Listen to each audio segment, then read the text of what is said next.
Le monde pleure.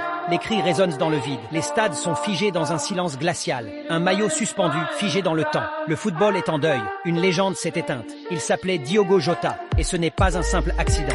Voici la véritable histoire de ce drame. Diogo Jota ne se doutait pas que ce serait son dernier voyage. Il venait de profiter de quelques jours de repos bien mérités près de Séville, loin du tumulte, avec l'espoir de reprendre bientôt. Il souriait. Il parlait de demain, de ses rêves encore intacts avec Liverpool, de son désir profond de soulever un nouveau trophée pour son pays, le Portugal. Mais sur la route du retour, tout a basculé.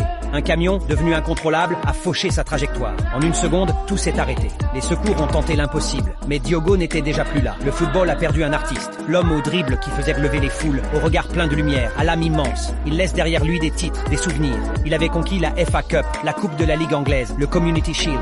Mais plus que des trophées, il laisse un gouffre. Un vide insupportable dans les stades, dans les vestiaires, dans les cœurs. Ses coéquipiers ne trouvent pas les mots. Ils sont brisés, comme nous tous. Si vous aimez Diogo Jota, envoyez-lui vos messages d'adieu dans les commentaires.